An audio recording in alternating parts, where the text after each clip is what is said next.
London में जाके बाबा कैले पढ़ाई, भेदभाव जात पात देले मिटाई।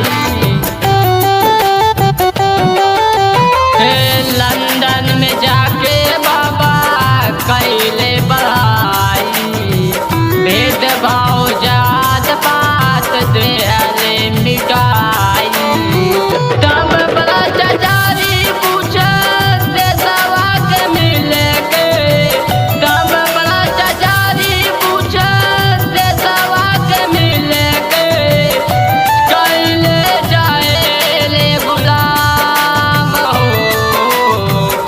बाबा साहब राले देश के रतनवा, बाबा साहब राले देश के रतनवा।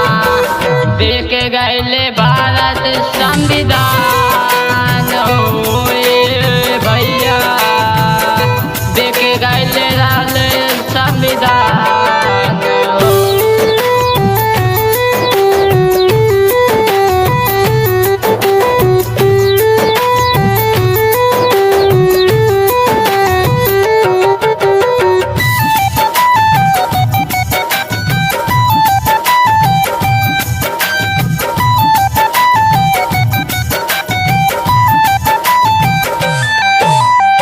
उन्नीस सौ 56 दिसंबर वाला दिनवा, बाबा अम्बेडकर जी छोड़ले जानवा।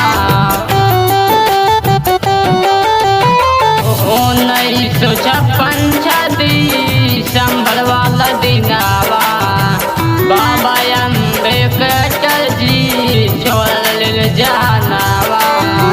उनके गुण गावे केवल गवैया, उनके गुण गावे केवल गवैया। जब लड़ाई सूरज और चाँद हो, बाबा साहब राले देश के रतनवा, बाबा साहब राले देश के रतनवा।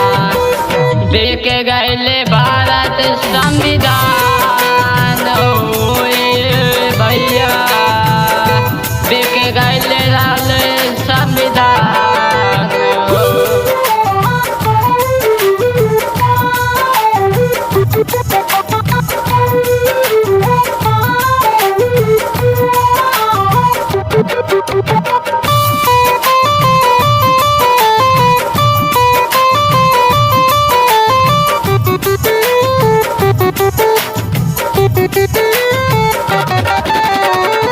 ज्ञान के प्रतीक भीमराव अम्बेडकर, जिंदाबाद आज भी लोगवा